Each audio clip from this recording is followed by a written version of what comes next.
ತೌಕ್ತಿ ಚಂಡಮಾರುತದಿಂದ ಸೋಮೇಶ್ವರ, ಉಳ್ಳಲ, ಕೋಟೆಪುರ, ಬಟಂಪಾಡಿಯಲ್ಲಿ ಮನೆಗಳಿಗೆ ವ್ಯಾಪಕವಾಗಿ ಹಾನಿಯಾಗಿದೆ.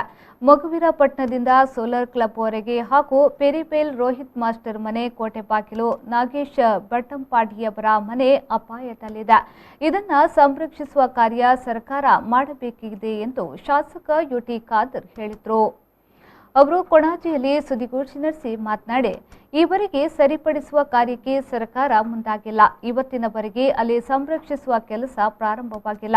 ಕಡಲಂಚಿನ ಜನರು ಭಯದ ವಾತಾವರಣದಲ್ಲೇ ಇದ್ದಾರೆ. ಜಿಲ್ಲಾಧಿಕಾರಿ ಕಚೇರಿಯಲ್ಲಿ ನಡೆದ ಸಭೆಯಲ್ಲಿ ಸ್ಪಷ್ಟವಾಗಿ ಹೇಳಲಾಗಿತ್ತು. ಮೀನುಗಾರಿಕೆ ಹಾಗೂ ಬಂದರು ಇಲಾಖೆಗೆ ಸಂಬಂಧಪಟ್ಟ ಸಭೆ ಮಂಗಳೂರಿನಲ್ಲಿ ನಡೆಯಬೇಕು.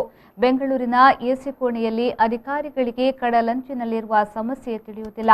ಆದ್ದರಿಂದ ಉನ್ನತ ಮಟ್ಟದ ಸಭೆ ಮಂಗಳೂರಿನಲ್ಲಿ ನಡೆಸಬೇಕು ಎಂದು ಹೇಳಿದರು.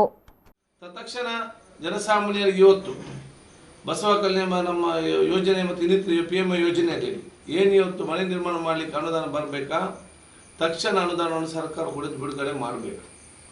ಕಾಂಗ್ರೆಸ್ ಸರ್ಕಾರ ಸನ್ಮಾನ್ಯ ಸಿದ್ದರಾಮಯ್ಯ ಮುಖ್ಯಮಂತ್ರಿಯಾಗಿದ್ದ ಸಂದರ್ಭದಲ್ಲಿ ಎಲ್ಲ ಗ್ರಾಮ ಪಂಚಾಯತಿನಲ್ಲಿ ಪ್ರತಿಯೊಬ್ಬರಿಗೂ ಕೂಡ ನೀವು ಮನೆ ಕಟ್ಟಿ ಅರ್ಜಿ ಕೊಡಿ ಅಂತೇಳಿ ಬಡವರ ಹತ್ರ ಕೇಳಿ ಇವತ್ತು ಅವರಿಗೆ ಅನುದಾನ ಬಿಡುಗಡೆ ಮಾಡಿದ್ದೆವು.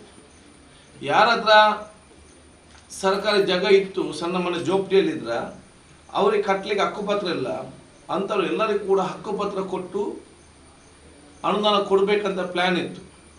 ನನ್ನ ಕ್ಷೇತ್ರದಲ್ಲಿ ಸುಮಾರು 10,000 ಕುಟುಂಬಗಳಿಗೆ ನಾವು ಹಕ್ಕುಪತ್ರ ಕೊಟ್ಟೆವು. ಹಕ್ಕುಪತ್ರ ಕೊಟ್ಟು ಚುನಾವಣೆ ಆಗಿ ಈಗ ಸರ್ಕಾರ ಇಲ್ಲ, ಕಟ್ಟಲಿಕ್ಕೆ ಅವ್ರ ಹತ್ರ ದುಡ್ಡಿಲ್ಲ. ಆದ ಕಾರಣ ಮನೆ ಗ್ರಾಮೀಣ ಮಟ್ಟ ಜನಸಾಮಾನ್ಯರು ಏನಿವತ್ತು ಬಸ ಯೋಜನೆ ತಮ್ಮ ಮನೆಗೆ ಮತ್ತು PM ಯೋಜನೆಯಲ್ಲಿ ಆ ಪಟ್ಟಿಯನ್ನು ಕೊಟ್ಟಿದ್ದಾರೆ, ತಕ್ಷಣ ಅದಕ್ಕೆ ಅನುದಾನ ಮಂಜೂರು ಮಾಡಬೇಕನ್ನ ಹೇಳಲಿಕ್ಕೆ ನಾನು ಇವತ್ತು. ಈ ಸಂದರ್ಭ ಸುದ್ದಿಗೋಷ್ಠಿಯಲ್ಲಿ ಮಾಜಿ ಜಿಲ್ಲಾ ಪಂಚಾಯತ್ ಅಧ್ಯಕ್ಷೆ ಮಮತಾ ಗಟ್ಟಿ, ಮಾಜಿ ತಾಲೂಕು ಪಂಚಾಯತ್ ಅಧ್ಯಕ್ಷ ಮೊಹಮ್ಮದ್ ಮೋನು, ಮಾಜಿ ಜಿಲ್ಲಾ ಪಂಚಾಯತ್ ಸದಸ್ಯ NS ಕರೀಂ, ನರಿಂಗಾನ ಗ್ರಾಮ ಪಂಚಾಯತ್ ಮಾಜಿ ಉಪಾಧ್ಯಕ್ಷ ಪದ್ಮನಾಭ ನರಿಂಗಾನ ಮತ್ತಿತರರು ಉಪಸ್ಥಿತರಿದ್ದರು.